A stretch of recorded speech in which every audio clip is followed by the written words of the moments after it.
Hello, everyone out there in YouTube land. Welcome back to Diego Knows. I, of course, am Diego. And today we're going to continue to talk about The Notebook.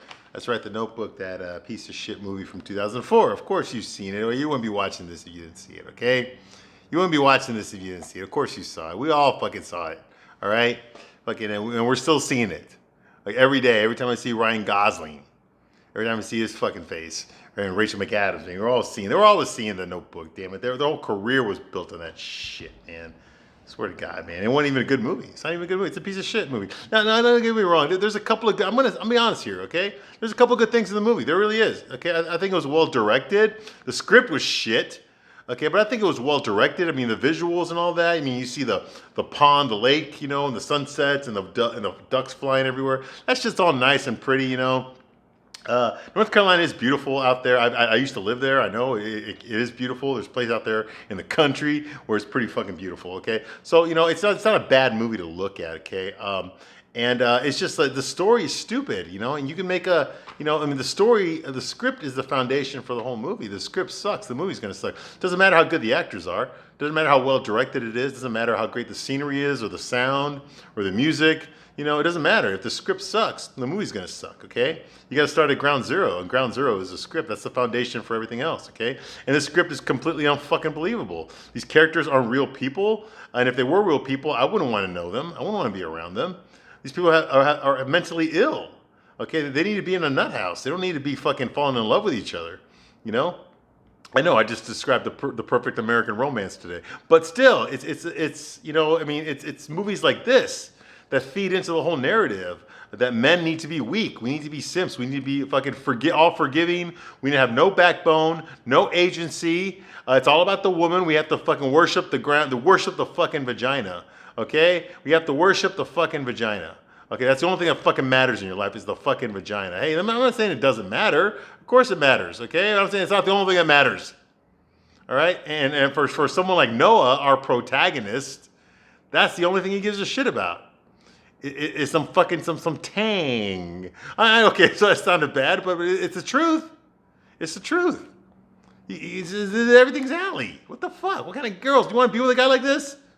Would you be with a guy like this? Okay, this is a guy who will fucking eat your shit and ask for more. Okay? Do you really want to be with a man? I wouldn't want to be with a woman like that. Okay, so would you really want to? I don't think a lot of women would want to be with a guy like that. But this is all romanticized. It's made to look like this is a good thing. It's a good thing that he cares about her. No, bull fucking shit. Bull fucking shit. Anyway, I get disgusted just talking about it. Anyway, I'm here to review The Notebook, so that's what I'm going to do. All right? We get through the whole goddamn movie, every fucking scene we're going to get through, okay? And I'm going to give you a straight man's point of view because that's what I do, okay? I'm going to talk to you the way I would talk to a guy. And not your gay friends, okay? Not your girlfriends, a guy. I'm going to talk to you the way I would talk to a guy about this movie, about these characters, the story, the situations, all that shit, all right? That's the point of view you never got, okay? When you're talking to your girlfriend or you're talking to your mom about this movie, bull fucking shit. Get that fucking shit out of here. You're going to get a big fucking dose of testosterone. Yeah, okay? Straight up, baby, with no lube. No lube. You better get ready for it, all right? Yeah, you like it. Okay, anyway. Hey, I'm joking, all right? Okay, so that's what I'm going to do here. I'm going to give you a straight man's point of view on this movie, and I'm going to call out the bullshit, because that's what we need in this world. We need to call out the fucking bullshit. Okay, we got to start talking about this shit, all right? Because if no one talks about it, no one's going to do anything about it, all right? Okay, come on, man. We got to tell Hollywood, quit giving us this bullshit. Now, this movie was successful, so I get it. And like I said a minute ago, I mean, it wasn't all bad. There's some good stuff in here. Okay, but the script sucks. Okay, these characters don't act like characters. All right, nobody gives a shit about anyone except for Allie. Allie's the focus of the whole fucking movie. All right, and it's supposed to be about two people, but come on. It's a chick flick. It ain't about the fucking guy. All right? It's never about the guy in a chick flick. All right? Come on, let's be honest. All right? It's like you go to a wedding. Who do they always take pictures of? It's the bride, never the fucking groom. You see what I mean? And that's what's going on here. Okay, so where we left them off was Allie and Noah got into a fight. He basically she basically told him that she's going to go back to her fiance, even though they've been fucking for the past 3 days. Okay, and he's back in love with her again. Well, he never stopped being in love with her. Like, he even dumped his girlfriend for her, right in front of her, practically. So he's pissed off that she's going to go back to her fiance. She's going to talk to her fiance, and maybe get, because it was irresponsible what she did. And he's not having any of it. He's like, what do you want, Allie? You just want it for the money. You just want to marry him for the money. Well, yeah, no shit. Of course she wants to marry him for the money. She's an American girl. Actually, that's not even America. That's like the whole fucking world does that, all right? So no, yeah, of course. What's so fucking new about that, dude? Come on. Although, see, men are different. Men are different. We don't do that. Like me personally, I would never marry for money. No, it's not in me to do that. I can't. And you'll find out most guys are like that. It's not about the money for them. You know, most women are attracted to guys that make more money than they do, and that's the truth. Look around. That's not sexist. Look around. Come on, the guys usually make more money. Of course, there's exceptions, but fucking, for the most part, that's the way it is. It's always been that way. Okay. Me personally, I would not marry a woman for money. No. I would marry her for lots of money. Okay, yeah. All right. Anyway, it's saying about me, though. It's not about me, right? And I do get to cheat. Okay, anyway, yeah, I know you want your cake and eat it too. Oh, well. That's what Allie wants. She wants to marry her husband, her fiance. You spend his money, live in his house, and then she wants to fuck no on the side. She's just a side guy, Well, he ain't going to have none of that because he has morals, He can't just fuck a married woman unless she's in love with him, unless she commits to him. You see? Because that's what kind of the woman that Allie is. She's the kind that commits to someone, right? Yeah. I've seen look at all the evidence of it. Anyway. So he's pissed off, and she drives away all pissed off too. She's sad, angry. She doesn't know what the fuck she wants. So she reads one of his letters, and there it says like, "Hey, you know what? I'm always gonna remember the love that we shared and how our love grew, like my cock did under the trees. That makes her cry some more, whatever. And then at the end it says something like shit. I know I'll never see you again, blah blah blah. But you could have fucking called me, you stupid big gold digging bitch. But anyway, that's how the letter ended, right? Okay, so that's going on, and so she goes back to her hotel room. Now we flash forward to the present time, and Noah's there. He's an old man. He's the one played by James Garner, who's a great actor. I love James Garner ever since the Rockford Files. And when I got a little bit older, I watched some Maverick episodes, from the old TV show. My grandpa watched Maverick. All right. So yeah, I definitely know who James Garner is. Okay. And then Gina Rollins, who I did not know who she was until I saw this movie some 20 or 18 years ago. Okay. Gina Rollins, actually, her son directed this movie, Nick Cassavetes. She was married to George Cassavetes, I think. And their son is the one who directed the movie. So he put his mom in the movie, okay, which is kind of not bad. He gave her a really good role. She didn't have to do that much, but I mean, once the story of the young couple ends, they're going to focus more on the old couple, okay, the ones that introduced this movie. It was the old couple, okay, they're in an old folks home, all right, so basically Noah's there, living there, and his wife, it's Allie, okay, and she has dementia now. She has Alzheimer's. Early Alzheimer's, so she's forgetting everything. She doesn't remember that the man that's been reading her this story from a notebook is her husband, but he's trying to get her to remember. That's why he's reading the story of how they met each other, how they fell in love with each other, to get her to remember who she is. Now, earlier in this movie, her kids and her grandkids came by to visit her, but of course she did not recognize them. And when Noah was with the kids alone, he told them that they're asking him, "Hey, Dad, come back home. We'll all take turns taking care of Mom." This isn't good for you to live here in an old folks home. You're not sick. You don't need the attention like she does. He's like, "That's my sweetheart in there. And this is my home now. Your mother is my home." So he's going to stay there no matter what. As long as she's there, he's going to stay there, and she's never getting out. Okay. Cause she's not getting better. All right. So anyway, he's been reading her the story. He took a break right there. And he reads to her from Walt Whitman.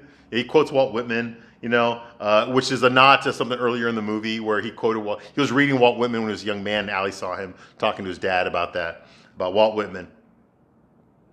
Okay, so anyway, the old couple, they get off the dock there. They're there on the dock by the pond in front of the lake, yeah. And they get up off there and they walk up. Okay, now earlier in the movie, when they went on their rain, they went on the lake together on a canoe, and it was raining, and they also got onto a dock and got off the dock. So it's kind of it's reminding us of an earlier scene when they were young and did the same thing. So they go inside the nursing home, and they have some privacy. There's a dining room in there, a private dining room in there with candles everywhere. So he arranged for a private dinner for them, a very romantic candlelit dinner for the two of them, all right? Even though they're both old now.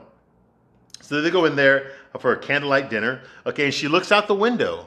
Okay, and the sun is setting now, you know, which is also a reference to the story. The movie's about to start to end now. Okay, the sun is setting now. She looks out there, sees how beautiful it is, watching the sun go down over the lake and watching the ducks, because she's fascinated by the ducks. Even when she was a young woman, she was fascinated by ducks. All right, so you see the sun going down over the lake.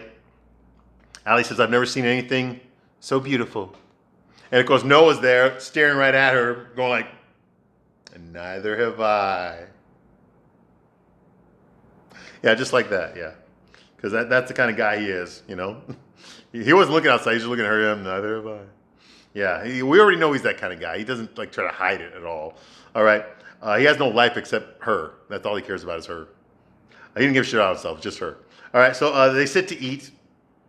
And he pours some wine for them, very romantic like, you know. And she remarks on how sick he must be because there's all this medication on the table.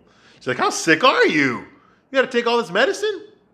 He says, "Sickness is a relative term for me. I think of it as a general wearing out process." You know? Alice says, like, in the story, which one did she choose? You know? Did she choose Lon or did she choose Noah? Okay, well now we get to the meat of this clip right here. Okay, so Lon is there. Lon played with James Marsden. Now, you probably remember him. He's been in the Sonic the Hedgehog movies. He plays Sonic's adopted dad. He's also been in the X-Men movies. He plays Cyclops. He's been in a lot of shit. He was in Mean Girls. I don't know, was he in Mean Girls? No, he was in something. I think Jawbreakers or some shit. One of those chick fucking shows. Chick movies, you know. He was in this. He was in Disturbing Behavior. How many of you all remember that movie with Katie Holmes from the 90s? He was in that. Okay, basically, if there's a movie where the boyfriend gets cheated on, he's the boyfriend. Okay, he's the boyfriend. Okay, he gets cuckolded and everything. Okay, Lawn Dogs. There's another one he did where he invites some guy into his house and the guy fucks his wife. Yeah. Okay, so basically he's always getting fucked over. He was an Anchorman. He also got fucked over in that. All right. So you've seen him before. Basically, if he's in the movie, he's getting cheated on. And this movie, he does not fail to disappoint. Okay? he succeeds at disappointing. All right. So he's there. He's pacing around the room. Okay. Allie's just sitting on the bed. All crying with guilt on her face. Yeah. Yeah, you should have some guilt in you. And honestly, I can be honest here. I do not know why he wants to marry her. Even before this happened, I don't know what about her made him fall in love with her. I still don't know. Okay, I don't even know why Noah's in love with her. She's a fucking bitch to him. At least with this guy, she's nice. She's super nice and courteous to him, except when she's fucking other guys. But other than that, she's always nice and polite, laughs at his jokes, you know, calls him sweetheart and darling, tells him I love you all the time, you know. But with Noah, she fucking slaps him across the face. She calls him fucking names. She fucking tells him I hate you. She fucking beats the shit out of him. She throws shit at him. It's like, but with Lon, she's all pleasant. It makes no fucking sense. I don't understand why he's in love with her. I don't get it. I kind of understand why Noah, but I mean, not really. I mean, Noah will superficially because she's got a lot of money. You know, I mean, that's a meal ticket right there for him. You know, yes, there are male gold diggers. Okay. But of course, the movie ain't gonna go there. No. Okay, but like with Lon's got more money than Allie does, so I don't understand why Lon would settle for her. What about Allie's so fucking great? She's pretty, but there's lots of pretty girls. Just because the movie doesn't focus on them doesn't mean they don't exist. A guy like him, he's a war hero for Christ's sake. Super fucking rich, good looking. You know, this guy's a fucking Ken doll. I mean, look at his car. He drives a 1932 LeSabre or some shit. I mean, come on, dude. This guy's got money. He's got a pedigree. You know, there's lots of women that would go out with him. Why Allie? At least fucking be with a girl that fucking, you know, that they can smoke and joke with. He can't do that with Allie. He makes fucking dad jokes and she just laughs at him, you know, with wandering eyes. It's like, what the fuck is this, dude? I mean, if I was engaged, I would definitely know a girl. If I saw this in a relationship, I would end the relationship. I never get into a relationship with a woman like that. I don't care how nice she is. If there's no fucking connection, if there's no intimacy, what the fuck am I doing with her? You know, life is too short. But he can't fucking see that. I have no idea why. And yeah, she took care of him when she was a nurse during the war, but she took care of a lot of guys. The bitch would have gotten propositions. She would have had like 50 proposals a fucking day. You know, of course, a guy, if he just survived getting his arm blown off, of course he's going to fall in love with the first pretty nurse he sees. You know, so that's the fucking, there's nothing unusual about that. I don't know why he loves her. And the fact that he came all the way over there to track her down, you already know why she's there. You already know what she did. You already know that she lied to you. Well, she didn't technically lie to him. He just said shit like, do I have anything to worry about? She's like, nope. Okay, do you want to tell me where you're going to go? No, just I got to take care of some stuff, that's all. Okay, then go ahead, I understand. No problem. I trust you, sweetheart. You don't have to tell me you got anything. I know you're true to me. Just like that. Just like that. This guy has no fucking balls. Like, what the fuck, man? Why would you marry a woman like this? Anyway. Oh, well. So he's there. He's upset, of course. Yeah. He's not upset, okay? I've seen men upset. He's not fucking upset. Okay, he's there in the hotel room, pacing back and forth. He says, the way I see it, I've got 3 choices. Dude, what the fuck are you even doing there? Why the fuck are you even in that hotel room? You already know what she did. You already know why she went.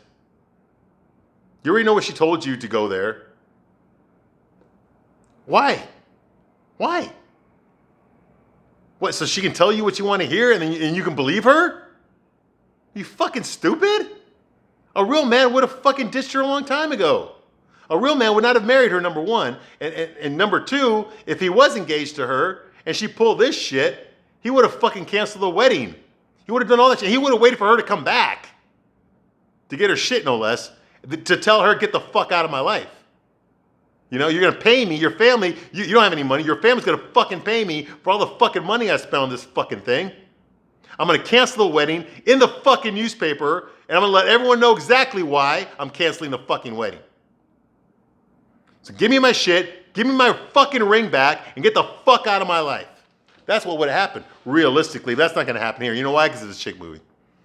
This was written by Nicholas Sparks, and Nicholas Sparks has a vagina. He doesn't know what a real man would do. That's why you need me to tell you. Unfortunately, he didn't consult me when he wrote this fucking movie. So he tells her, all politely, well, the way I look at it, after he plowed you out and you lied to me about it, I realize there's only 3 things I can do. 1, I can shoot him. She's like, 2, I can beat the crap out of him with my fist.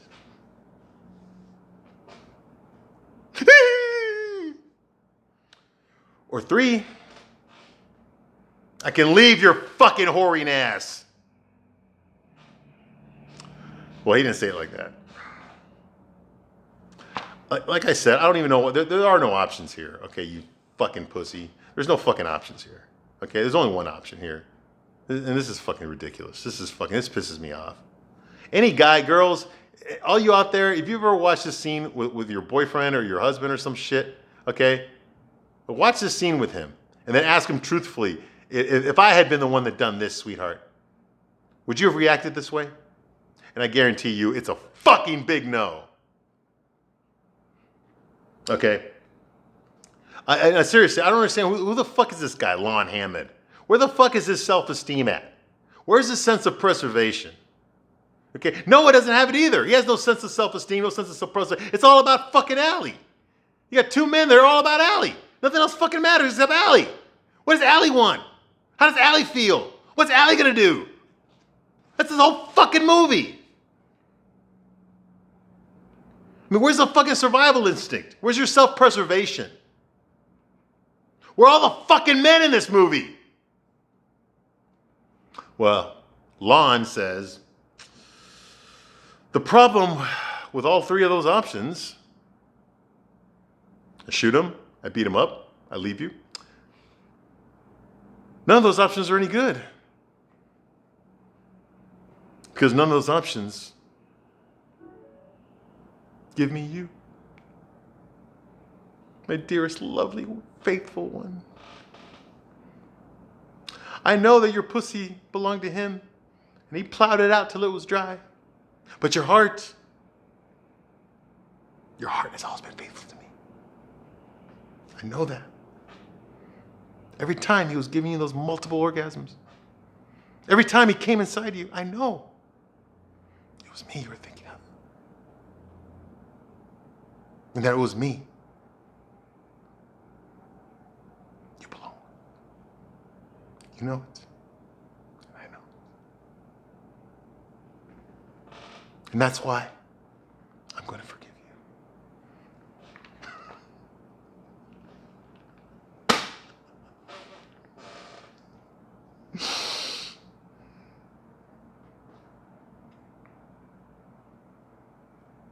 I need a lying, backstabbing slut, or else I can't be happy. In spite of the fact that he was fucking you in half all weekend, I still love you. And I still want to marry you. And if you believe that, I got a fucking bridge I want to fucking sell you, okay? I love you too. Just because I had multiple orgasms with him doesn't matter. I love you. It's just that with Noah, I feel like one person. And when I'm with you, I feel like someone else. See, it's not my fault. See? I'm not me when I'm fucking him. Therefore, it's not my fault.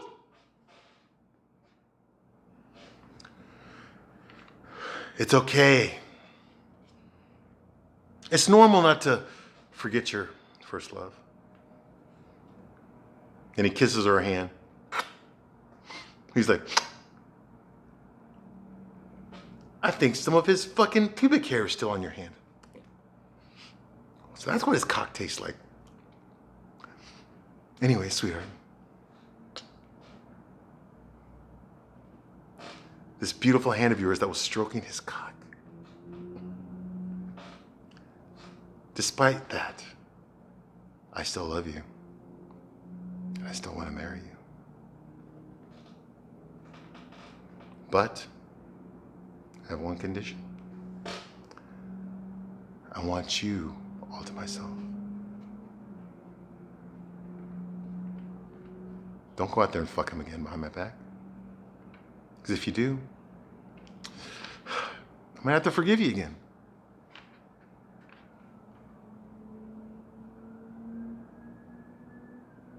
I want you for myself. No more multiple orgasms with him. I'm sorry, but I have to put my foot down. Somewhere. And I don't want to have to convince you to be with me. You don't have to. You already know I should be with you. You're right. Okay, now we go back to the present. Okay, old Noah's there. Old Noah. And he's reading the book while they're having their candlelight dinner. He's like, and they lived happily ever after. And old Allie, she says, who? Who did? Oh, yes, of course. So now she starts remembering now. She's like, so then the next scene we see is young Noah. Now, young Noah's in his bed upstairs on the second floor of his house.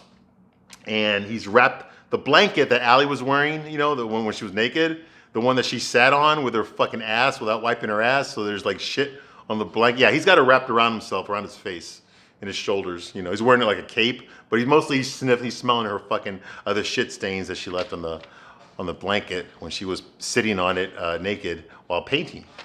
So he's there engrossed in her fucking shit, and he hears a car pull up. He's like, so he goes outside, still wearing the fucking blanket, the red blanket with the shit stains on it. And he looks down there, and there's Allie. And she's getting out of the car. And she's grabbing all her luggage. Where the fuck did her luggage come from? She was only there for one. I mean, like I'm guessing she must have gone home, gotten all of her shit, and then come to his house. Okay? But even if she did that, I mean, that means that he would have been fucking with that shit-stained blanket around his face for like 2 days. Because he's still wearing the same fucking clothes. So where the fuck did she get all of her belongings from? Who fucking knows? Anyway, she pulls up in front of the house, and he's standing there on top of on the second floor balcony, looking down at her as she's getting out of the car. She grabs her suitcases, puts them down. She looks up at him, and she's just like, she shrugs, so she chose to be with him. Okay, and by magic, he teleports. He teleports from the second floor balcony to the front entrance, like that. Like, we don't see him, and he's still wearing the fucking cape. Maybe he flew down there, because he's got the red Superman cape on with her shit stains on it instead of an S. And he's there, he stands there slowly, because I guess he moved fast, but he did it slowly. And he stands there with his fucking red shit-stained blanket. And once she sees him, she drops the bags. Why was she holding them? She held them up while he went from upstairs to down. She drops the bags and runs towards him. Anyway, and she hugs him, and she hugs the fucking blanket, her shit-stained blanket as well. And they hug each other, and they embrace, you know, crescendo music, all that kind of bullshit. You know, we're supposed to forget that she just fucking cuckolded her fucking fiance. All right, but you know, the movie ain't about him, right? So who gives a shit what he feels or what happened to him, right? So anyway, he's lying there. They're hugging each other. The music's fucking making you deaf, okay? And she looks at him. They hold each other for a long time with the fucking shit-stained blanket on, okay? Now we go back to the present time. In the present time, old Allie starts crying. Okay, Gina Rollins playing Allie, old Allie. She starts crying at this part. And Allie's like, I remember now. It was us. This is the story of us. And old Noah's like, oh, my darling. And then he hugs her. Oh, my sweetheart. Oh, I love you. I love you. I love you so. I mean, he's doing like a Pepe Le Pew impression. Seriously. I love you so much. Oh, my baby. Oh, my darling. Oh, love of my life. And Allie's like, Noah. Noah. And he's like, oh, my angel. Oh, my sugar britches. Oh, my candy pants. Oh, my rum pumpkin. Oh my, yeah, this goes on for like another 2 hours, all right? And then they stop and they have a conversation, okay? And I will get to that conversation later. I'm gonna end my review right now and I'll be back soon. I thank you very much for watching this review as long as you have, and I'll see you soon on the next one. Bye.